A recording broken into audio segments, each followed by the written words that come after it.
By the time he retired from boxing, Ali was an orthodox Muslim and a follower of Imam W. Deen Muhammad.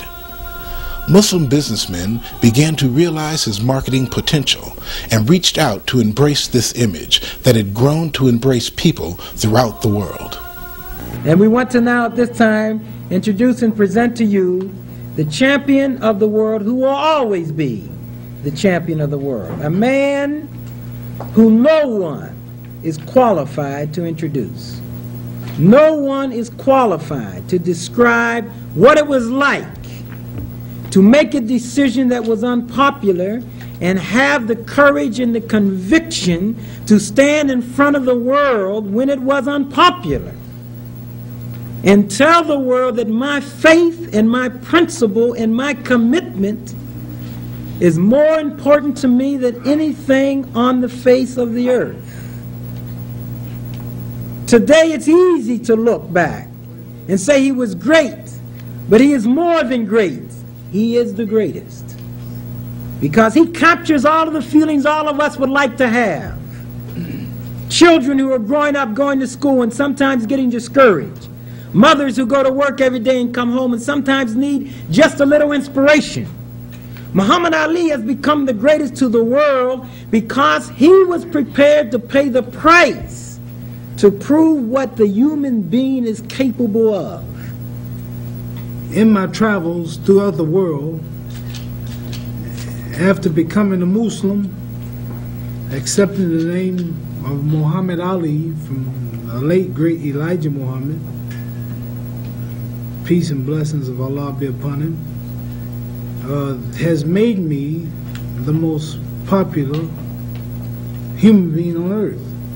And in the short lifetime that we have here, and been offered so many deals and arrangements and positions, occupations, it's confusing on what do I want to do with my life. So today is the first step at preparing myself for the day that I do retire.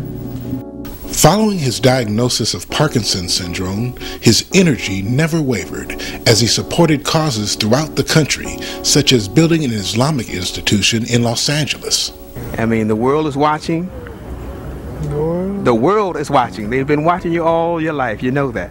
We really thank you for coming out, and we just wanted to have you on camera giving the greetings to the people of South Central Los Angeles. Today is a magnificent day, and you make it all the more special for us. Inshallah, I'm praying on that everything is successful and go as planned. And I will be one of the first people to enter the new masjid. Alhamdulillah, the door is always open. Without a doubt, the unsung part of Muhammad Ali's life has been his wife and partner, Lani Ali. Over the years, this Muslim woman has not only revived the Ali legacy, but has been an inspirational role model for all Muslim women in America. Right now, there are three attitudes that exist toward the Muslim woman in society globally. The first one is an exaggeration of the interpretation of the Islamic law and an imposed strictness on the woman. Two, a very loose interpretation of Islamic law that originated in the West and has been imitated by others. And three, a more moderate interpretation of the law. First, let me say this to all of you, though I believe innately most of you are aware of this. Aberrations in the behavior and understanding of Muslims is sometimes not dictated by the teachings of Islam, as given to us in the Quran and the Sunnah, but by culture and subcultures, and in a particular area where Islam is practiced. I have traveled to several Islamic countries with my husband, and in each country I have visited, I have tried to seek out the women and try to understand their condition and how they are treated and viewed in that country. And to be honest, even in the Islamic countries, there are various degrees of strictness. I have never once observed a looseness in any of these women in these countries. In some countries there were differences even from city to city. That is where the idea of a particular subculture's influence exists in a given area. In some cities I thought I had stepped into the dark ages. I tend to judge advancement and position through education, because enlightened women tend to enjoy more rights than those who have not been given the opportunity to be educated.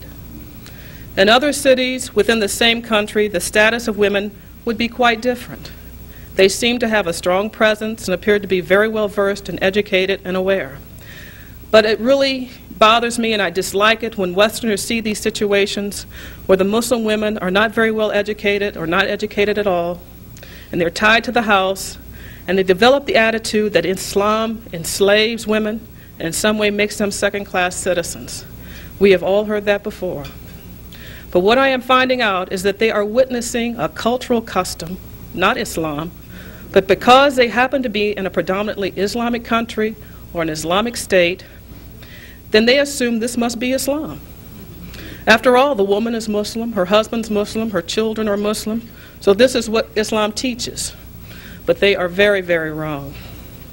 I was raised a Roman Catholic, and my father taught me a long time ago when I would come home and question him about why sister so-and-so would do this to that child and why father so-and-so did this to the other child, because I really didn't understand their behavior. They were Catholics, and Catholics were at the top of the religious hierarchy. And I had to stop a lot of that because that's the way we were taught as Catholics. We were taught that. They ranked the religions, if you can believe that.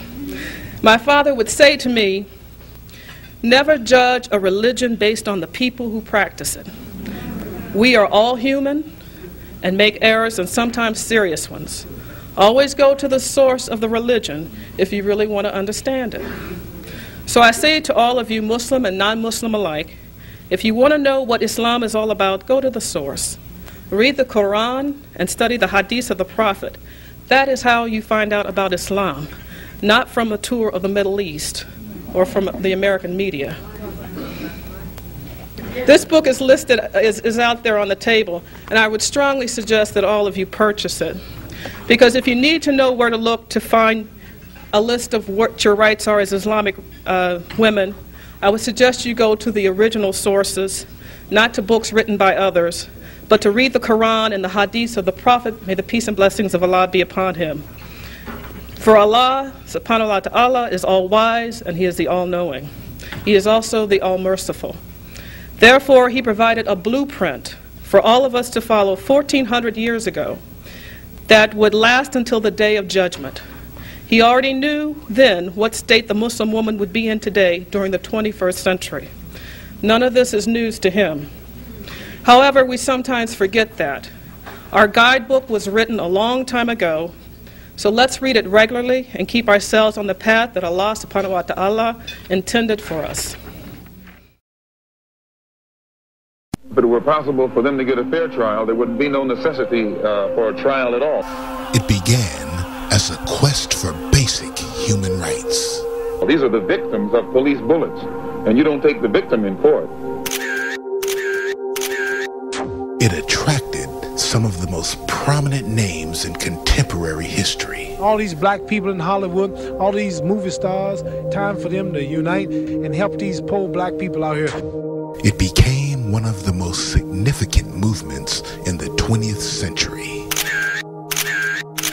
Wherever you find a follower of the Honorable Elijah Muhammad, you find him working to ensure the survival of the black man in our crucial time into which we have entered.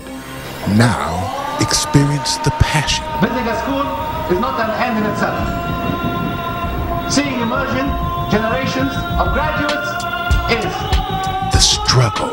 The only reason why 9/11 happened is that people took Islam and adulterated it. And the birth of a city of Muslims. This epic documentary tells an amazing story of American courage. We must buy black and back black. In the face of overwhelming odds. Home is where my grandchildren are being brought up, not where my grandparents are buried.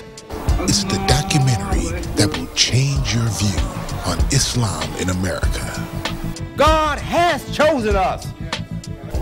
City of Muslims.